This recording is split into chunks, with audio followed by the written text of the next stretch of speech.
കോഴിക്കോട് പേരാമ്പ്രയിൽ കാട്ടാന ആക്രമണം. പേരാമ്പ്രയിലെ എസ്റ്റേറ്റിൽ ടാപ്പിംഗ് വാച്ചർ തൊഴിലാളിയായ ബാബുവിനാണ് ഗുരുതരമായി പരിക്കേറ്റത്. വാരിയലിന് പൊട്ടലേറ്റ ബാബു കോഴിക്കോട് മെഡിക്കൽ കോളേജിൽ ചികിത്സയിലാണ്. എസ് അനീഷ് കുമാർ വിവരങ്ങളുമായി ചേരുന്നു. അനീഷ്, വളരെ ദാരുണമായ സംഭവമായി പോയി. ഇവിടെ സ്ഥിരമായി ഇങ്ങനെ കാട്ടാനകൾ ഇറങ്ങുന്ന പ്രദേശമാണോ? ഈ ബാബുവിന്റെ ആരോഗ്യനില അതെങ്ങനെയുണ്ട്?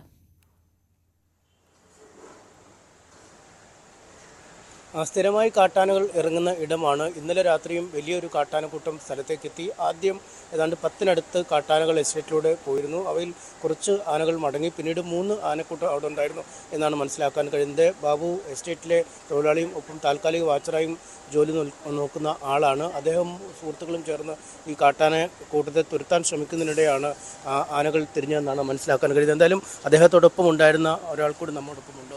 ചേട്ടാ, ഇന്നലെ എന്താണ് ശ്രദ്ധിച്ചത്? ഇന്നലെ ഞങ്ങൾ വൈകുന്നേരം ഡ്യൂട്ടിക്ക് ചെല്ലുന്ന സമയത്ത് ആനയുണ്ട് അവിടെ. ആനയുണ്ടെന്ന് വെച്ചാൽ 7 ആനേൻ്റെ മേലെ ഉണ്ട്. അതിനെ ഓടിച്ചതിന് ശേഷം പിന്നെ തോട്ടത്തിലേക്ക് കയറി പിന്നെയും ചെല്ലുമ്പോൾ അവിടെ 3 ആന. അതിനെ ഓടിച്ചിട്ട് അത് പോകുന്നില്ല. അപ്പം ഓടിക്കുന്നതിനിടയിൽ പടക്കം പൊട്ടിച്ച് ഓടിക്കുന്ന സമയത്ത് ആന നമുക്ക് നേരെ പാഞ്ഞെടുക്കുകയും ഞങ്ങൾ ഓടി രക്ഷപ്പെടുന്നതിനിടയിൽ ബാബുവേട്ടൻ പുറകിലായിരുന്നു. ബാബുവേട്ടനെ ആന തട്ടിയിട്ട് നെഞ്ചത്ത് ചവിട്ടിയിട്ടുണ്ട്. കൂടാണ്ട് ഇവിടെ ഒരു മുറിവുണ്ട്. പിന്നെ ഈ എല്ല് പൊട്ടിയിട്ടുണ്ട്. ഈ മുറിവ് ആനയുടെ ഒരു ചെറിയ കൊമ്പുള്ളൊരു ആനയാണ്. ആനയുടെ കൊമ്പ് കൊണ്ട പോലെ ഉണ്ട്. നല്ല ആഴത്തുള്ളൊരു മുറിവാണ്. എന്താ സംഭവിച്ചതെന്നുള്ളത് കൃത്യമായിട്ട് അറിഞ്ഞൂടാ. കൊമ്പ് കൊണ്ട പോലെ ആണെന്നുള്ളത്. അപ്പം പിന്നെ അതിനുശേഷം ഇപ്പോൾ വാരിയല് പൊട്ടിയിട്ടുണ്ട് എന്നാണ് പറഞ്ഞത് ഡോക്ടർ. വാരിയല് 2 സൈഡും പൊട്ടിയിട്ടുണ്ട്. പിന്നെ ഇവിടെയാണ് ചവിട്ട് കൊണ്ടത്. ചവിട്ട് കൊണ്ടിട്ട് ഇവിടെ നല്ല ചതവാണ്. നിങ്ങൾ 2 പേരുമാണോ ഉണ്ടായിരുന്നത്? ഈ ആന 2 പേരായിരുന്നു. കുറേ ആന നേരത്തെ ഒരു വലിയ കൂട്ടം ആന വന്നതിൻ്റെ 7 ആന ആദ്യം ഓടിച്ച് 7 ആനേനെ ഞങ്ങൾ ആദ്യം ഓടിച്ചു. അതിന് ശേഷമാണ് പിന്നെ വീണ്ടും അതിൻ്റെ മേലെ 3 ആനയും കൂടി നിൽക്കുന്നത്. അപ്പോൾ അവിടത്തേക്ക് ഞങ്ങൾ അതിനെ ഓടിക്കാൻ പോയതാണ്. ഓടിച്ചുകൊണ്ടിരിക്കുന്നതിൻ്റെ ഇടയിൽ പടക്കം കത്തിച്ചെറിഞ്ഞപ്പോഴാണ് ആന എന്ത് ചെയ്യുന്നത് ഇങ്ങോട്ട് ഓടി വരുന്നത്. എങ്ങനെ ആരോഗ്യനില എങ്ങനെയുണ്ടെന്ന് ഇപ്പോൾ ഡോക്ടർ? ആരോഗ്യനില ഒന്നും പറയും അങ്ങനെയല്ല. പിന്നെ പൂർണ്ണമായിട്ടും റെഡി ആയിട്ടില്ലെങ്കിലും പിന്നെ ക്രിട്ടിക്കൽ സ്റ്റേജ് ഒരു പരിധി വരെ തരണം ചെയ്തിരിക്കാൻ ഡോക്ടർ പറഞ്ഞു. ഇപ്പോൾ സ്കാൻ ചെയ്ത് വന്നതാണ്. അപ്പോൾ ഇനി ആ സ്കാനിങ്ങിൻ്റെ റിപ്പോർട്ട് കിട്ടിയതിന് ശേഷം ഒരു സർജറിയും കൂടി വേണമെന്നാണ് പറഞ്ഞത്. 2 സൈഡിലെയും വാരിയല് ഒരു ഈ സൈഡിൽ 2 ഈ സൈഡിൽ 2 അങ്ങനെ 4 വാരിയലാണ് പൊട്ടിയിട്ട് എന്നാണ് ഡോക്ടർ പറഞ്ഞത്.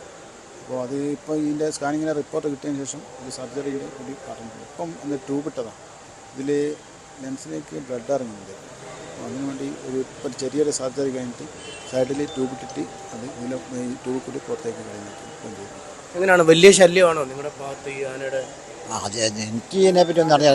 എൻ്റെ മോളെ ഭർത്താവായത് ഇന്നലെ രാത്രി ഒരു 12 മണിക്കാണ് എന്നെ വിളിക്കുന്നത്. പിന്നെ ഇങ്ങനെ ആന ചവിട്ടിക്കെന്ന് പറഞ്ഞ് അങ്ങനെ ഞാൻ വണ്ടിയും വിളിച്ച് മുടക്കല്ലൂർ മുടക്കല്ലൂരിൽ നിന്ന് വന്ന് നോക്കുമ്പോൾ പിന്നെ അവർ അവിടുന്ന് ഓപ്പറേഷൻ ചെയ്യാനെല്ലാം പറഞ്ഞ് നോക്കിയതാണ്. എന്നാൽ ഞാൻ പറഞ്ഞു ഏതാനും പിന്നെ ഉടനൊന്നും ചെയ്യണ്ട, നേരത്തെ മെഡിക്കൽ കോളേജിൽ പോകുക. എന്നാൽ എനിക്ക് ഓപ്പറേഷൻ ചെയ്യുന്ന സമ്മതമല്ല, എനിക്ക് മെഡിക്കൽ കോളേജിൽ എത്തിക്കണം. അങ്ങനെ ഇവരോടെല്ലാം ഞാൻ ലേശം ഗൗരവമായിട്ട് തന്നെയാണ് പറഞ്ഞ് ഓരോ ഓപ്പറേഷത്തിൻ്റെ എല്ലാ ഇതും എടുത്ത് നിങ്ങൾ ആരെങ്കിലും ഒന്ന് പോന്നാൽ മതി, എനിക്ക് കോളേജ് എത്തിക്കേണ്ട ഒറ്റ ഇതാണ്, മറ്റേ ഉടനൊന്നും ചെയ്യരുതെന്ന് ഞാൻ പറഞ്ഞു. അങ്ങനെയാണ് കോളേജിൽ. എന്തായാലും വലിയ ഒരു ഗുരുതരാവസ്ഥയിലൂടെ തന്നെയാണ് കടന്നു പോകുന്നത്. ആരോഗ്യനില സംബന്ധിച്ചുള്ള ഒരു വിവരങ്ങൾ അല്പസമയത്തിനകം പറയാം. അല്പസമയം ഒരു സ്കാനിങ്ങും പൂർത്തിയായി കഴിഞ്ഞിരിക്കുന്നു. ഈ മേഖലയിൽ നിരന്തരമായി ആനശല്യം അനുഭവപ്പെടുന്ന ഒരു സ്ഥലം കൂടിയാണ്. എസ് അനീഷ് കുമാറാണ് വിവരങ്ങൾ നൽകിയത്.